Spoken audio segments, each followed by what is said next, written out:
Bonjour, dans cette capsule, nous verrons une nouvelle méthode de factorisation qui se nomme la complétion de carré. Pourquoi voir une nouvelle méthode de factorisation? C'est que les méthodes actuellement vues ne peuvent pas nous aider à résoudre tous les problèmes. Si par exemple on avait une équation ou une fonction quadratique ici pour laquelle on voulait chercher les zéros, donc dans laquelle on remplaçait le f de x par 0, on se retrouve avec une équation quadratique qui, habituellement, pour la résoudre, donc trouver les valeurs de x, on s'était habitué à factoriser à l'aide de la technique somme-produit. Mais si on essaie de trouver deux nombres dont la somme est 12 et dont le produit sera moins 12, on n'y arrivera pas. Comme le produit est négatif, on chercherait deux nombres dont l'écart est de 12 et le produit donne moins 12, impossible à trouver. Donc, on penserait que cette équation-là ne peut pas se résoudre alors que pourtant les solutions pour x existent, mais pour les trouver, on a besoin d'un nouvel outil. Et c'est là que la complétion de carré va devenir utile. Alors, commençons par voir cette technique de factorisation. Ensuite, on l'utilisera plus tard pour nous aider à résoudre des équations. Ici, dans la capsule, nous verrons seulement la technique pour factoriser, donc transformer en produit. Commençons par un retour sur les trinômes carrés parfaits. Si on se rappelle bien, un trinôme carré parfait est un trinôme pour lequel les premiers et derniers termes du trinôme sont des nombres carrés. Il faut se rappeler que le terme central, lui, est toujours le double produit de la racine carrée du dernier et du premier terme. Donc ici, comme la racine carrée de 9 donne 3, racine carrée de x2 donne x, 3 fois x doublé va nous donner le 6x. Et si on respecte ces conditions-là, on a un trinôme carré parfait. Et un rappel, lorsqu'on factorise un trinôme carré parfait, ça nous donne un binôme à la 2, dans laquelle parenthèse, on retrouve la racine carrée du premier terme, la racine carrée du dernier terme, et le signe va être toujours le même signe que celui du deuxième terme. Donc actuellement, on a deux expressions équivalentes, mais celle de droite est factorisée. Alors, de cette façon-là, si on se rappelle cette logique, c'est bon pour tous les trinômes pour lesquels on aurait deux extrémités, premier et dernier terme, qui seraient des nombres carrés.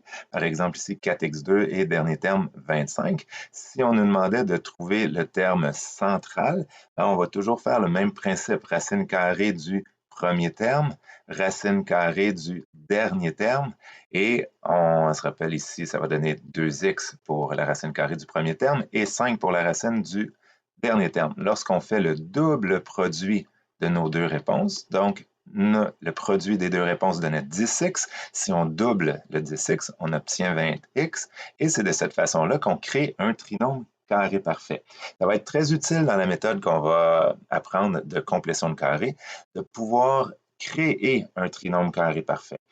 Pour l'instant, trouver le terme central était une tâche plus facile que de trouver le dernier terme. Si, par exemple, on a un trinôme, par exemple, x à la 2 plus 4x, mais là, on ne connaît pas le dernier terme. Toutefois, on voudrait créer un trinôme carré parfait. Donc, un trinôme carré parfait, le dernier terme est toujours un nombre carré, donc toujours un nombre positif, sûr à 100% que le dernier terme est positif. Maintenant, quel sera ce dernier terme pour avoir un trinôme carré parfait? Là, il faut utiliser la logique qui vient d'être révisée. Comme le terme central est toujours le double produit des racines carrées du premier et du dernier terme, ben, le 4x est le double produit, donc le double d'un certain produit. Avant qu'on fasse le double, on avait donc 2x, la moitié. Et 2x était le produit de la racine carrée du dernier, je vais inclure le signe, du dernier et du premier terme. Donc, 2x était le produit d'une racine carrée de x2, ça c'est donc x, et de la racine carrée d'un autre terme qui est celui qu'on cherche ici. Donc, 2x, c'est nécessairement le produit de x fois 2, mais 2, c'est la racine carrée du nombre qu'on a ici. Donc, si on met 2 à la 2, on obtiendra 4 et la valeur qui va remplacer notre point d'interrogation sera donc 4. Si on vérifie, racine carrée de 4 donne 2, racine carrée d'x2 donne x, le produit donne 2x, le double produit donne 4x. Donc, on vient de trouver le bon nombre, mais le raisonnement est un petit peu plus difficile. Comme le terme central, je répète, le processus, c'est le double produit, mais on commence par faire la moitié pour retrouver le produit. Et comme ici, ben, la racine carrée, c'est x, on cherche quelque chose fois x qui va donner 2x, la moitié du terme central. Alors, il faut avoir 2 fois x, mais 2, c'est la racine carrée du terme qu'on cherche. Donc, le terme qu'on cherche, il faut mettre notre 2 à la 2 et on obtient le bon dernier terme. Donc, ce n'est pas nécessairement évident au premier abord, mais c'est faisable si on remarque les opérations qu'on fait. On a pris notre terme central, c'est-à-dire on l'a divisé par 2. Et finalement, comme ici, le coefficient, c'était 1, ben, c'est pas dur de trouver quoi fois 1 donne 2. Donc, c'est 2 fois 1 qui donne 2. Donc, on a rapidement trouvé le 2. Il reste à le mettre au carré pour trouver notre dernier terme adéquatement. Parce que dans un trinôme carré parfait, le dernier terme est toujours un nombre carré. Alors, on va essayer d'appliquer cette logique-là à une méthode de factorisation par laquelle on va passer, qui va être la complétion de carré. Donc, on va prendre l'exemple qui est dans le haut de la page ici, qui est l'expression algébrique 2x à la 2 plus 16x moins 18. Là, ici, on pourrait faire une mise en évidence simple. On pourrait faire somme-produit. Donc, les techniques connues fonctionneraient ici. Mais on va passer par une nouvelle technique qui est celle de la complétion de carré. Et la technique, elle va passer par le trinôme carré parfait. Donc, on va artificiellement tenter de créer un trinôme carré parfait pour réussir à factoriser par la méthode complétion de carré. La première étape très importante lorsqu'on veut faire la complétion de carré, c'est dès que le premier terme, dès que le coefficient est autre chose que 1, il faut absolument faire une mise en évidence du coefficient. Donc, le A, c'est le coefficient du premier terme. B, ici, pour se rappeler, c'est le coefficient du deuxième terme. Et C, c'est notre terme constant. Et donc, dès que le premier terme a un coefficient autre que 1, il faut le mettre en évidence. Donc, c'est ce qu'on va faire comme première étape. On va écrire une expression équivalente dans laquelle on va mettre 2 en évidence et dans notre grande parenthèse, on va réécrire notre trinôme duquel on a retiré le facteur 2. Donc, on va avoir x à la 2 plus 8x moins 9.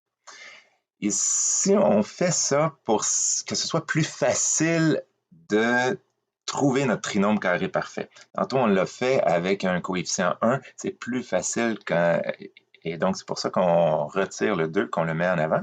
Et c'est aussi parce qu'un trinôme carré parfait, il faut que le premier terme soit toujours un nombre carré. Donc ici, 2 n'était pas un nombre carré, on ne pourrait pas créer notre trinôme carré parfait à partir du trinôme initial. Donc, en tout temps, on met le coefficient en évidence. Ensuite, ce qu'on veut faire, c'est construire, si on veut, artificiellement un trinôme carré parfait à l'intérieur de notre grosse parenthèse. Donc, nos deux premiers termes vont toujours rester tels quels. Donc, on va avoir x à la 2 plus 8x. Et là, on va se créer un espace ici où est-ce qu'on va essayer de trouver le troisième terme pour faire en sorte qu'on ait un trinôme carré parfait.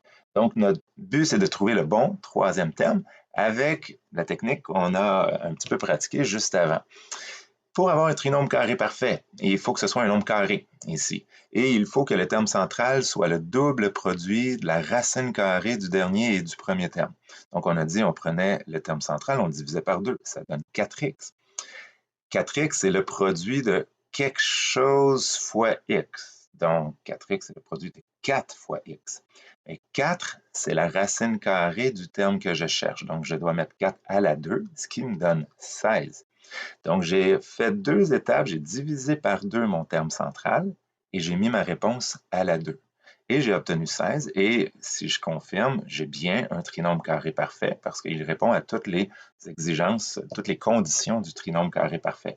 Par contre, là, je viens d'inventer plus 16, je viens de l'ajouter à ma question, je n'ai pas le droit d'ajouter un nombre comme ça sans aller l'enlever tout de suite après. Parce que ce que je veux faire, c'est créer artificiellement un trinôme carré parfait, mais je ne veux pas changer la valeur de mon expression. Je veux toujours que ce soit des lignes équivalentes d'une ligne à l'autre. Donc, le plus 16 que j'ai ajouté, je l'enlève aussitôt. Et ce que ça va faire un effet nul. Ça va faire comme plus 0. Donc, j'ai le droit de faire ça. Par contre, le moins 9 qui était là dans mon opération, il ne faut pas que je l'oublie, je le retranscris. Et mon expression maintenant est totalement équivalente à la ligne au-dessus.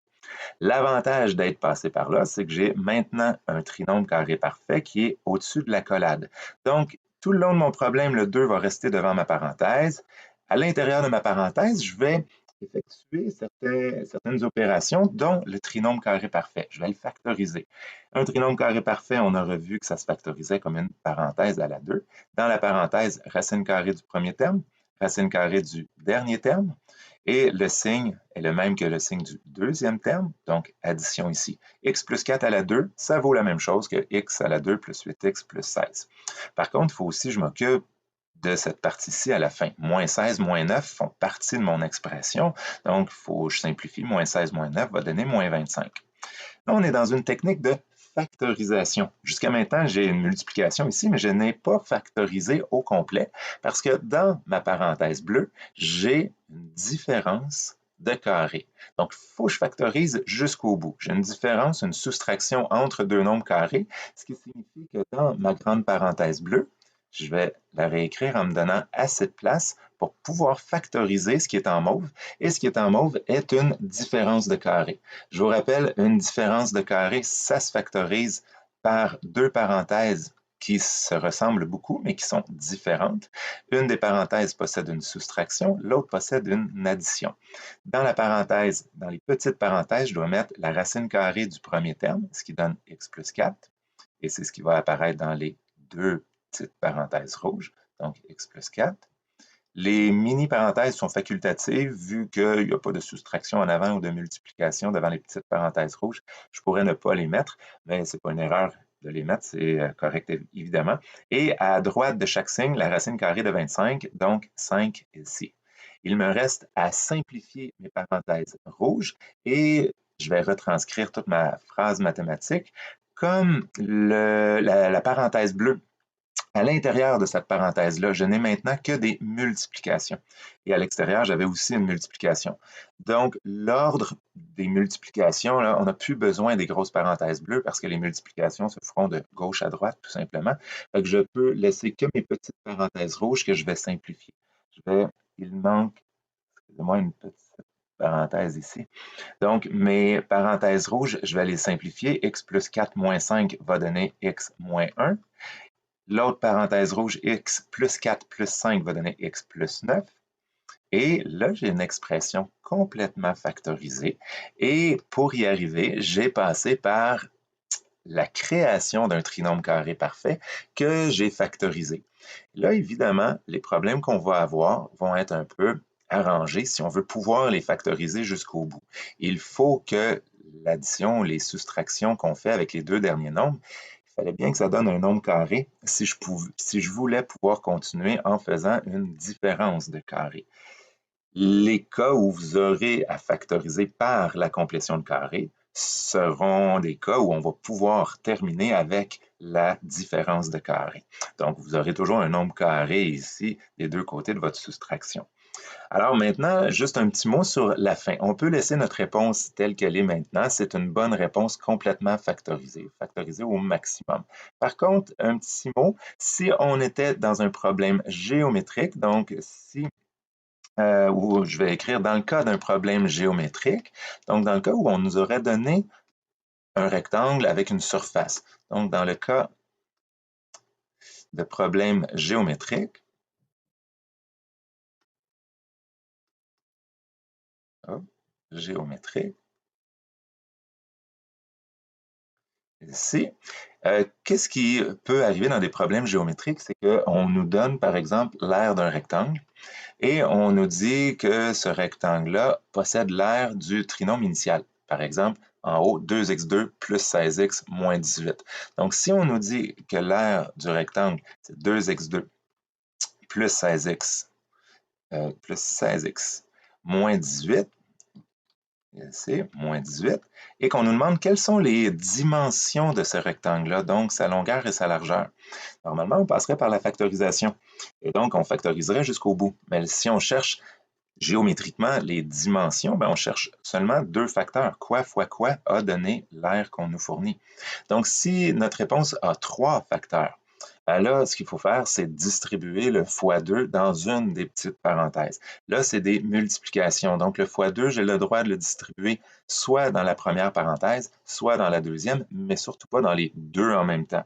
Donc, si on distribue le A étant le coefficient du premier terme qu'on avait mis en évidence, à un des deux binômes, donc une des deux parenthèses. Et donc, notre réponse finale, si c'était un problème géométrique, on pourrait dire les dimensions du rectangle sont les suivantes. Et là, si je distribue le x2 dans la première parenthèse, ça va me donner 2x moins 1. Donc, les dimensions pourraient être 2x moins 2, pardon, 2x moins 2 par l'autre binôme, qui pourrait être x plus 9. Donc, ça, c'est des dimensions possibles de mon rectangle. Ou d'autres dimensions possibles, ça pourrait être je distribue mon x2 dans l'autre parenthèse et mes dimensions deviendraient x moins 1 par 2x plus 18 si j'ai distribué mon x2 dans ma deuxième parenthèse. Ça veut dire que j'aurais deux possibilités de mesure pour mon rectangle qui donnent l'aire fournie. Et ces deux mesures-là seraient bonnes parce qu'elles donnent, dans les deux cas, l'aire fournie dans le problème. Donc ça, c'est si on a des problèmes géométriques. Si c'est simplement un problème de factorisation, l'encadré rouge est notre réponse la mieux factorisée. Alors, je vous laisse relire ce problème-là pour bien l'étudier, bien comprendre les étapes à travers lesquelles on est passé, tout en relisant la colonne de gauche pour se rappeler la procédure complète pour utiliser la complétion de carré.